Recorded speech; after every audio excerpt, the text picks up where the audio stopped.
تو پھر ہتھیار بن جائے، خطابت وجد میں آئے تو پھر ہتھیار بن جائے، کبھی نیزہ کبھی خنجر کبھی تلوار بن جائے، خطابت کی گلفشانی مسلم ہے زمانے میں، یہ نجاشی کے آگے جعفر طیار بن جائے۔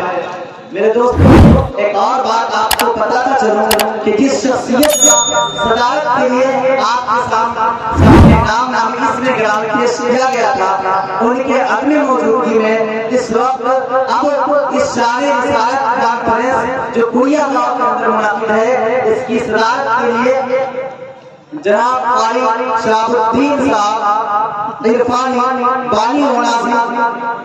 مدرسہ خدیجۃ الکبریٰ راجپور فراتوار نیپال وہ حضرت اب اس شان رسالت کانفرنس کی صدارت فرمائیں گے۔ چنانچہ آئیے اب میں اس خطیب کو دعوت دینا چاہتا ہوں جس کے لیے آپ آغاز کا منتظر ہیں، اس کو سننے کے لیے۔ چنانچہ میں جناب حضرت مولانا اکرام الحسن صاحب ندوی گمہریاوی سے درخواست کرتے ہیں کہ حضرت تشریف لائیں اور اپنے خطابت سے ہم سامعین کو نوازیں۔ اس شعر کے ساتھ حضرت کا استقبال کہ مقرر عظیم آتا ہے، جانے لطف عمیم آتا ہے، اہل محفل کو شاد کرنے فکر و فن کا شمیم آتا ہے۔ الحمد لله الذي شرفنا بعلوم الحديث والقرآن، والصلاة والسلام على من قال إنما بعثت معلما. أما بعد فقد قال الله تبارك وتعالى في القرآن المجيد: أعوذ بالله من الشيطان الرجيم، بسم الله الرحمن الرحيم. اقرأ باسم ربك الذي خلق، خلق الإنسان من علق. اقرأ وربك الأكرم الذي علم بالقلم، علم الإنسان ما لم يعلم. صدق الله العظيم. جناب صدر باوقار اسٹیج پر معزز مکرم حضرات کرام اور میرے بزرگوں، دینی اور ایمانی بھائیوں،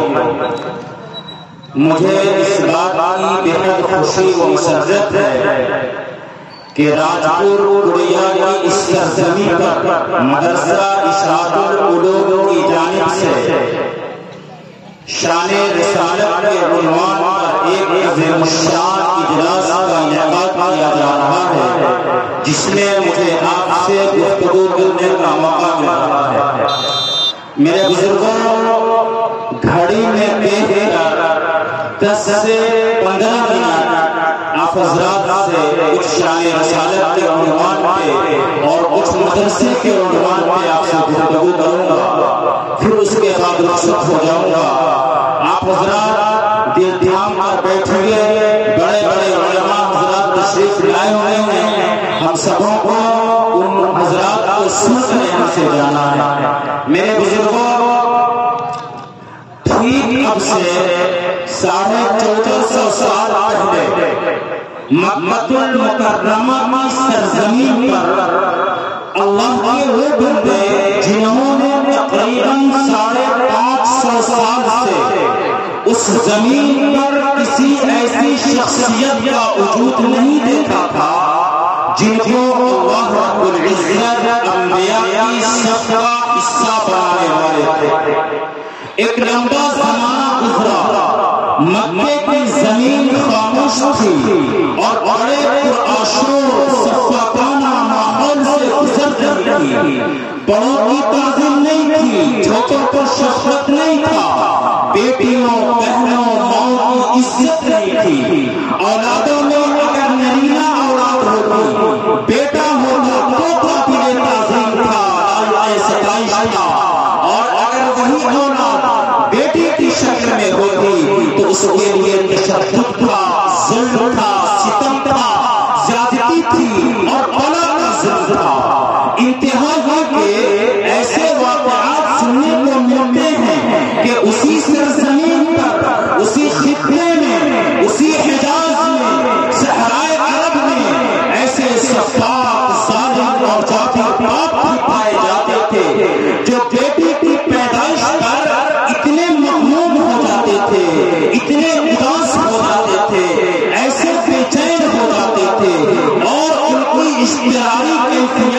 اس درجے کو پہنچتی تھی کہ وہ اپنی شفقت کی انتہا پر چل آتے تھے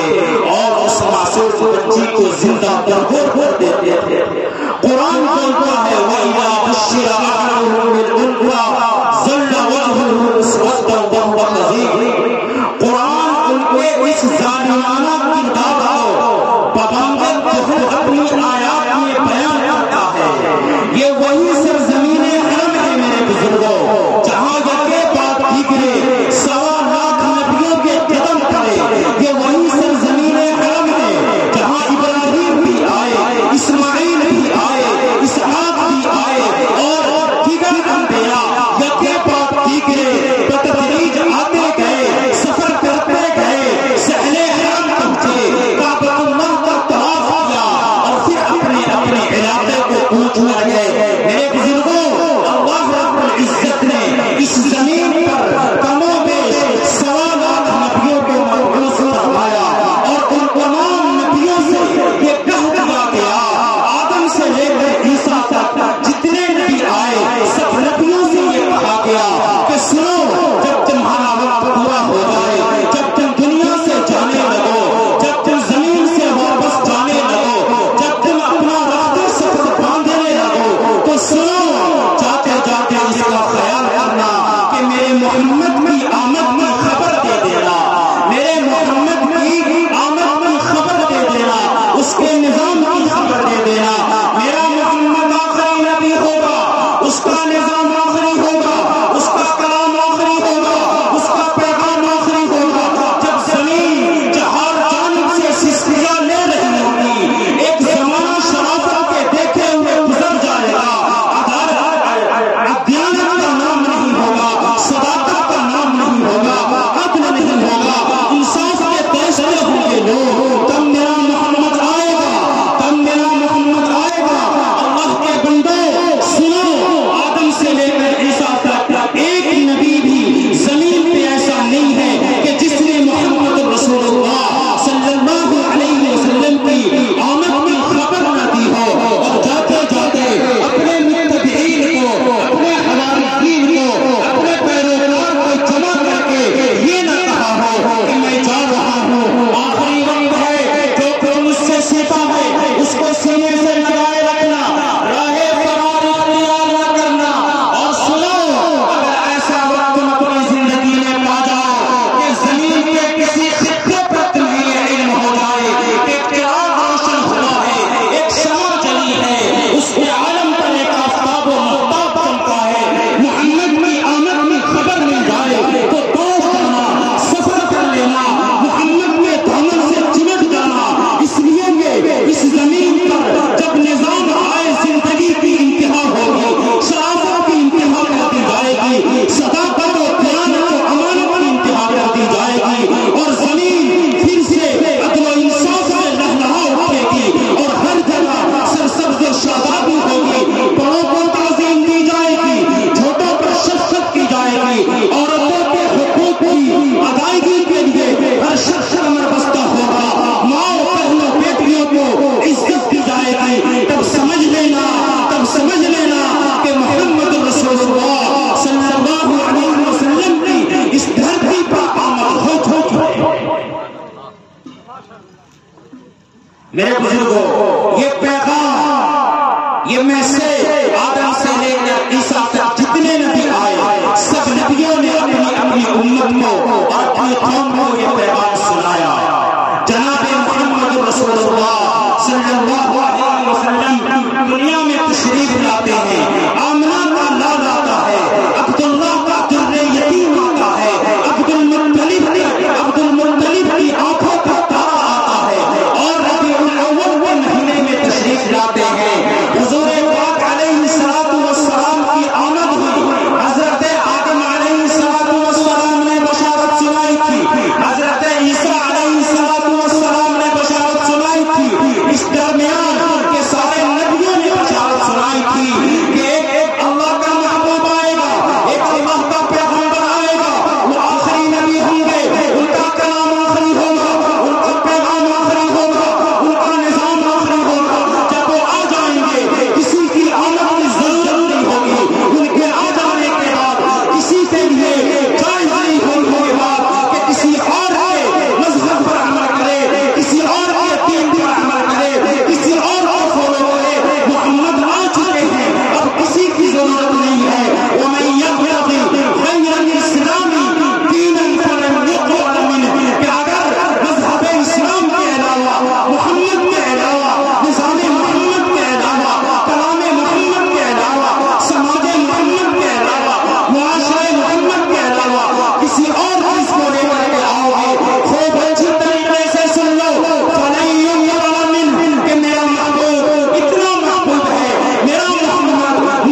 جناب محمد رسول اللہ صلی اللہ علیہ وسلم دنیا میں تشریف لائے. حضور پاک علیہ السلام کی زندگی گزر رہی ہے. یہ بچپن تھا، یہ لاڑپن تھا، یہ جوانی تھی. اب عہد شباب کو پہنچے ہیں. اب عمر وہاں پہنچی جس عمر میں نبوت کا تاج رکھا جاتا ہے. چنانچہ نبوت کا تاج رکھا گیا، چنانچہ نبوت کا تاج رکھا گیا. اور حضرت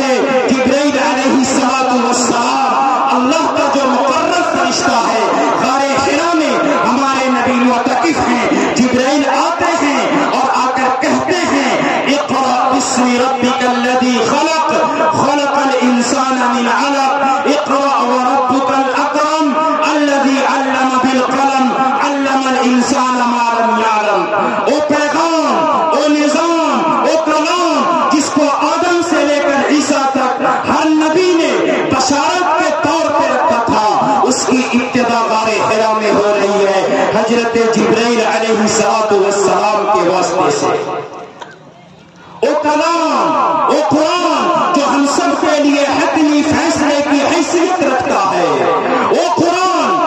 جو اللہ کے دین مبین پر مشتمل پرنسپلوں کا وہ نظام ہے جو دنیا انسانیت کے لیے نہ صرف یہ کہ اس کو نمونہ قرار دیا گیا ہے، نہ صرف یہ کہ اس کو رہبر بنایا گیا ہے، دنیا جہان کو اس کی پیروکاری کا حکم دیا گیا ہے، بلکہ اس سے آگے بڑھ کر انسانوں کے درد کا درما، ان کی مشکلات کا حل اور ان کی پریشانیوں کا حل اگر کہیں ہو سکتا ہے تو اللہ کے قرآن میں ہو سکتا ہے. میرے بزرگوں، دینی اور ایمانی بھائیوں، جس قرآن کے بارے میں خود اللہ رب العزت نے قرآن پاک میں فرمایا ہے ان ھذا القرآن یہدی للتی ہی اقوم، کہ بے شک یہ قرآن ایسے راستے کی رہنمائی کرتا ہے جو سیدھا ہے، سچا ہے، جس میں کوئی کجی نہیں ہے، موڑ نہیں ہے، کوئی رکاوٹ نہیں ہے، بلکہ یہ قرآن ایسے راستے کی رہنمائی کرتا ہے جس میں باپ کی حیثیت کو اجاگر کر کے یہ بتایا جاتا ہے کہ باپ جنت کا دروازہ ہے. ماں کے مقام کو سمجھا کر یہ بتایا جاتا ہے کہ ماں کے قدموں کے نیچے جنت ہے، جس میں یہ بتایا جاتا ہے کہ بیٹیوں کی پرورش پر جنت کا راستہ آسان ہو جاتا ہے، جس میں یہ بتایا جاتا ہے کہ اولاد کی قدر و منزلت کو عام کرو. اولاد اللہ کی نعمت ہے اور نعمت کی قدر کی جاتی ہے تو نعمت میں اضافہ ہوتا ہے، جس میں یہ بتایا جاتا ہے کہ پڑوسیوں کے ساتھ حسن سلوک کرو، جس میں یہ بتایا جاتا ہے کہ اللہ کے بندوں اخوت اسلامی کے درس کو عام کرو، مسلمان کی حیثیت کو سمجھو، انسانوں کے درد کا درما بن کر جینے کی کوشش کرو. ظاہر ہے اگر یہ سب کچھ چھپا ہوا ہے،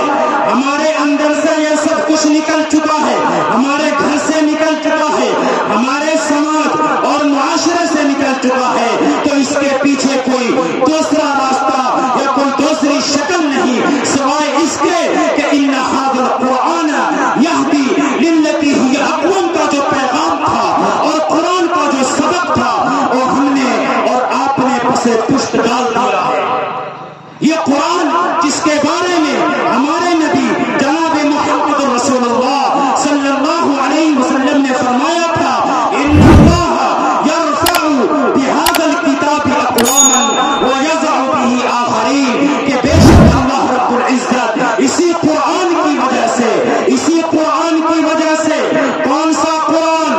کون سا قرآن؟ وہ قرآن جو محمد رسول اللہ پہ اترا ہے، وہ قرآن جس کی ابتدا غار حرا میں ہوئی ہے، وہ قرآن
اور فیصلہ ہم سب کے ہاتھ میں ہے. ہم سب کو چاہیے کہ قرآن پاک کو مضبوطی سے تھام لیں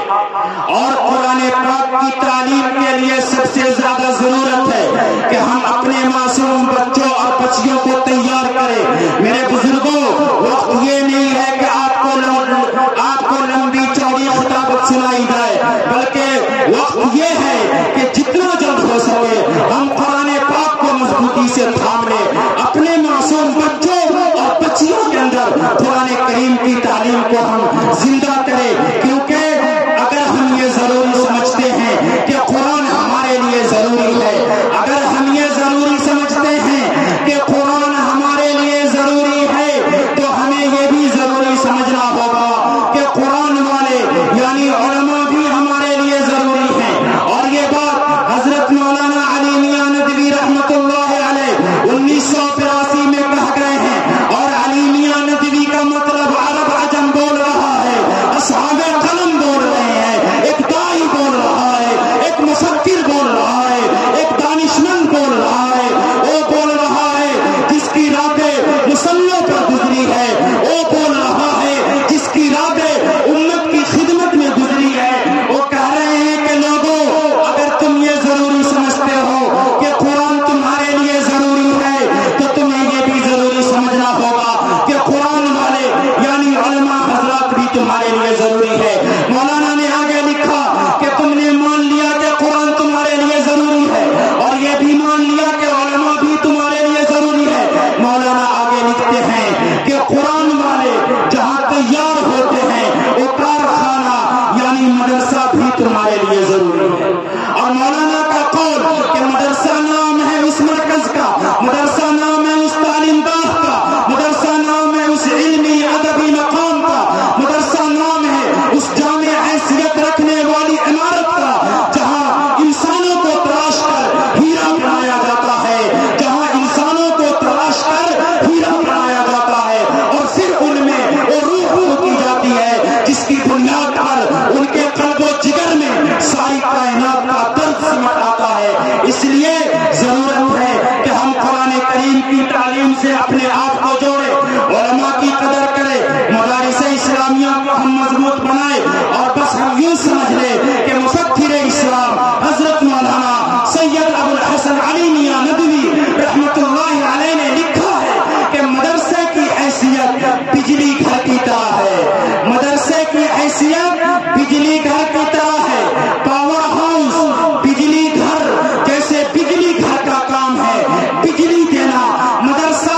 ایمان کی بجلی عطا کرتا ہے جس کی بنیاد پر آپ کی مسجدوں میں امام ملتے ہیں، مدرسوں میں مدرس ملتے ہیں، نکاح کے وقت قاضی ملتے ہیں اور جنازے کے وقت نماز جنازہ پڑھانے والا امام ملتا ہے. اور اگر میں آگے بڑھ کر یہ بات کہہ دوں کہ پورے ملک نیپال اور ہندوستان میں آج جو کچھ بھی علم دین کی شمع کسی زاویے سے، کسی پہلو سے، کسی نظریے سے، کسی جماعت، کسی جمعیت، کسی تنظیم اور کسی بھی شکل میں وجود پذیر ہے، وہ سب کا سب کا مدرسے کا ہے، وہ سب کی سب سوغات مدرسے کی ہے. آپ اگر اٹھائیں گے تو اٹھائیں جمعیت علماء نیپال کا کردار، آپ اگر اٹھائیں گے تو اٹھائیں جمعیت علماء ہند کا کردار. مدرسے کے ایک طالب علم نے وجود بخشا ہے اور آج پوری دنیا میں، پورے عالم میں ایک انقلاب، صالح انقلاب برپا کرنے والی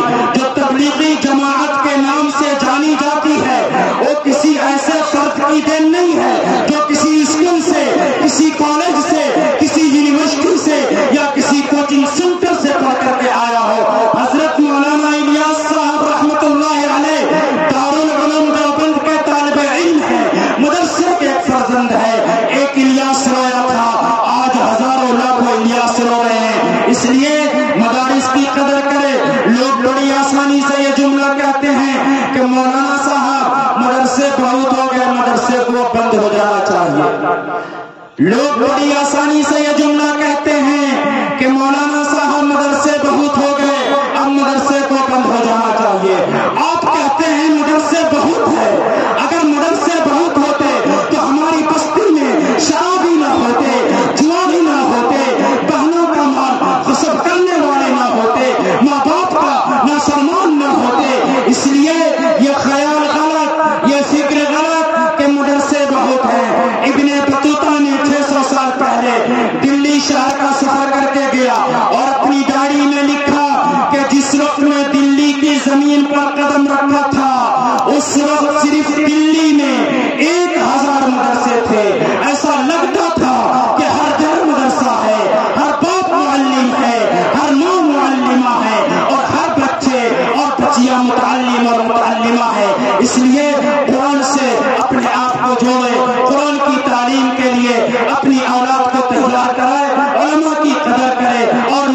اسلامیہ کو جان سے مان سے وقت سے اس کو مضبوط بنائے. بس یہی چند بکھری ہوئی سی باتیں تھی اس ناچیز کی ذہن میں. اس درد کے ساتھ آپ حضرات کے سامنے رکھا کہ اللہ ہمیں بھی اس پہ عمل کی توفیق نصیب فرمائے اور آپ تمامی حضرات کو بھی اس پہ عمل کی توفیق نصیب فرمائے. وما توفیقی الا باللہ.